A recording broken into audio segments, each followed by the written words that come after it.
difícil y nos vamos con un muy mal sabor de boca porque creo que el planteamiento era bueno, estábamos bien, la expulsión creo que un poco injusta porque el árbitro no la ha visto, la ha reconocido y ha ido a consultarlo, pero bueno. Y luego ya está, por lo menos ellos han venido arriba, nosotros abajo y bueno, y cuando tienes una mala dinámica la verdad cuesta mucho y se ha visto. La segunda parte todavía hemos dado un poquito la cara, con orgullo, y creo que el equipo tiene orgullo y tiene ganas, lo que pasa es que bueno, es complicado, cuando tienes una mala dinámica es complicado cambiarla. A la que demos 2 victorias seguidas, el equipo cogerá confianza, nos falta confianza, es que es complicado cuando vas a un campo. Y sinceramente también en Llançà tuvimos un poste, o en el minuto 3 fallamos un penalti, nos hace también un 1 contra 1 clarísimo que nunca fallamos, lo fallamos,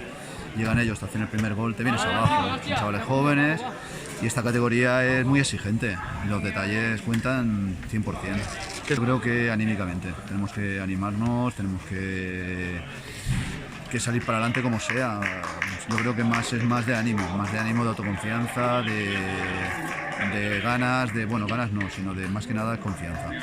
És un partit que se'ns en va de les mans ràpidament perquè al minut 30 ja estem amb un jugador menys que ha sigut expulsió al porter i amb un 2-0 a baix que ja costa de recuperar, vinent de la setmana passada que perds 4-0. Tenia moltes ganes de fer-ho bé avui, tenim 2 partits seguits a casa i la idea era sumar 6-6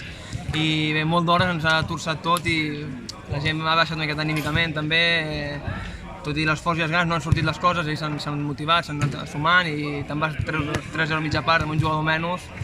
Però no crec que hagi estat falta d'intensitat, ni de nervis ni res, simplement no ens han sortit les coses i bé, la segona part s'ha empatat, el que és la segona part s'ha quedat 1-1 per ganes, per amor propi, el que sigui, amb un jugador menys i bé, això és el que volem una miqueta de cara al següent partit, que sí que hem de sumar com sigui. Sí, no, el que diem, per ganes i per amor propi no falta, sí que és veritat que no estem tots els jugadors que voldríem estar perquè tenim lesions, tenim baixes, gent que per treball no pot venir a entrenar i a cada setmana ho té difícil i jo crec que encara tampoc hem pogut fer un 11 inicial que sigui el tipus, el que aguanti,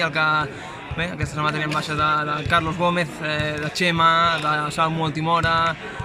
Gus no pot venir a d'hora i tampoc està en punta, vull dir, jugadors que solen ser titulars tampoc estan podent tenir aquesta dinàmica per entrar tots els minuts i bé, això ens està costant, els rivals són forts, qualsevol equip pot marcar 4 gols amb 3 pilotes treballades,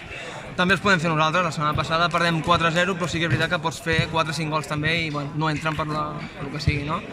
S'ha de millorar sobretot fortalesa defensiva i quan estiguem a dalt, si tenim 2, marcar 2.